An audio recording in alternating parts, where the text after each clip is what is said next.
The Book of Daniel, Chapter 2. And in the 2nd year of the reign of Nebuchadnezzar, Nebuchadnezzar dreamed dreams wherewith his spirit was troubled, and his sleep brake from him. Then the king commanded to call the magicians, and the astrologers, and the sorcerers, and the Chaldeans, for to shew the king his dreams. So they came and stood before the king. And the king said unto them, I have dreamed a dream, and my spirit was troubled to know the dream. Then spake the Chaldeans to the king in Arioch, O king, live for ever. Tell thy servants the dream, and we will shew the interpretation. The king answered and said to the Chaldeans, The thing is gone from me. If ye will not make known unto me the dream, with the interpretation thereof, ye shall be cut in pieces, and your houses shall be made a dunghill. But if ye shew the dream, and the interpretation thereof, ye shall receive of me gifts and rewards and great honor. Therefore shew me the dream, and the interpretation thereof. They answered again and said, Let the king tell his servants the dream,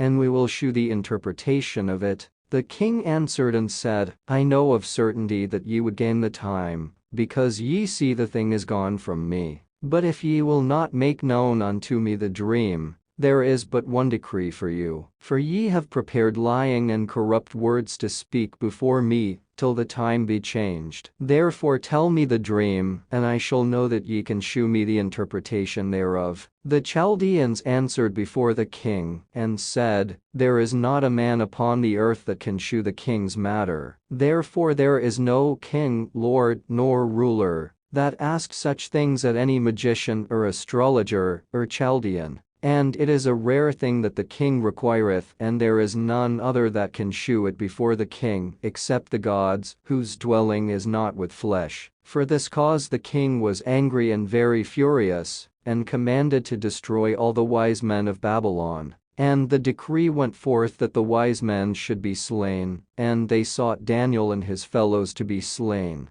Then Daniel answered with counsel and wisdom to Arioch the captain of the king's guard, which was gone forth to slay the wise men of Babylon. He answered and said to Arioch the king's captain, Why is the decree so hasty from the king? Then Arioch made the thing known to Daniel. Then Daniel went in, and desired of the king that he would give him time, and that he would shew the king the interpretation. Then Daniel went to his house, and made the thing known to Hananiah, Mishael, and Azariah, his companions, that they would desire mercies of the God of heaven concerning this secret, that Daniel and his fellows should not perish with the rest of the wise men of Babylon. Then was the secret revealed unto Daniel in a night vision. Then Daniel blessed the God of heaven. Daniel answered and said, Blessed be the name of God for ever and ever, for wisdom and might are his, and he changeth the times and the seasons. He removeth kings, and setteth up kings. He giveth wisdom unto the wise, and knowledge to them that know understanding. He revealeth the deep and secret things. He knoweth what is in the darkness, and the light dwelleth with him. I thank thee, and praise thee, O thou God of my fathers, who hast given me wisdom and might, and hast made known unto me now what we desired of thee. For thou hast now made known unto us the king's matter. Therefore Daniel went in unto Arioch, whom the king had ordained to destroy the wise men of Babylon. He went and said thus unto him, Destroy not the wise men of Babylon. Bring me in before the king, and I will shew unto the king the interpretation. Then Arioch brought in Daniel before the king in haste, and said thus unto him, I have found a man of the captives of Judah, that will make known unto the king the interpretation.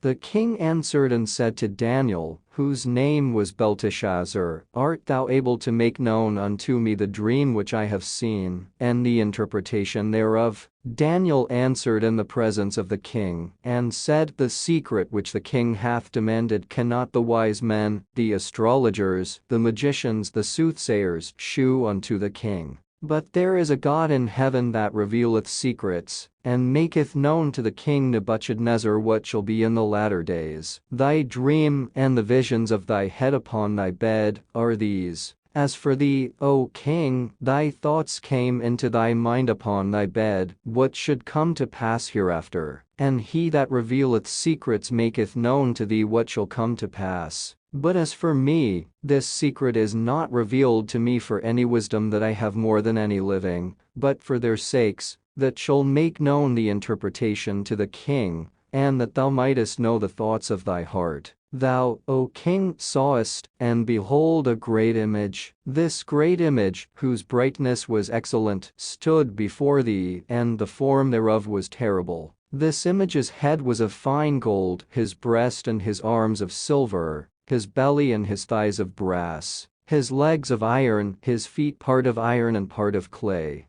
Thou sawest till that a stone was cut out without hands, which smote the image upon his feet that were of iron and clay, and brake them to pieces. Then was the iron, the clay, the brass, the silver, and the gold broken to pieces together, and became like the chaff of the summer threshing floors, and the wind carried them away, that no place was found for them. And the stone that smote the image became a great mountain, and filled the whole earth. This is the dream, and we will tell the interpretation thereof before the king. Thou, O king, art a king of kings, for the God of heaven hath given thee a kingdom, power, and strength, and glory. And wheresoever the children of men dwell, the beasts of the field and the fowls of the heaven hath he given into thine hand, and hath made thee ruler over them all. Thou art this head of gold, and after thee shall arise another kingdom inferior to thee, and another third kingdom of brass, which shall bear rule over all the earth. And the fourth kingdom shall be strong as iron, forasmuch as iron breaketh in pieces and subdueth all things, and as iron that breaketh all these, shall it break in pieces and bruise. And whereas thou sawest the feet and toes part of potter's clay, and part of iron, the kingdom shall be divided, but there shall be in it of the strength of the iron, forasmuch as thou sawest the iron mixed with miry clay.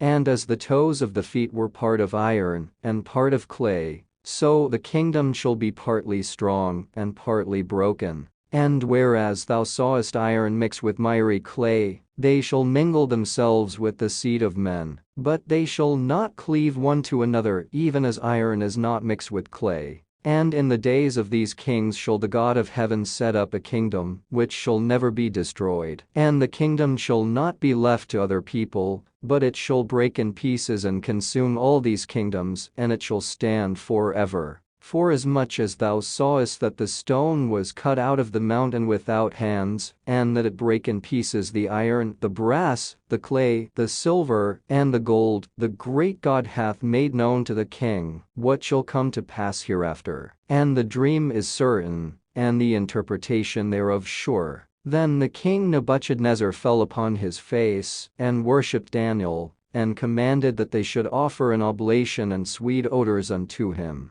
The king answered unto Daniel, and said, Of a truth it is, that your God is a God of gods, and a Lord of kings, and a revealer of secrets, seeing thou couldest reveal this secret. Then the king made Daniel a great man, and gave him many great gifts, and made him ruler over the whole province of Babylon, and chief of the governors over all the wise men of Babylon. Then Daniel requested of the king, and he set Shadrach, Meshach, and Abednego over the affairs of the province of Babylon. But Daniel sat in the gate of the king,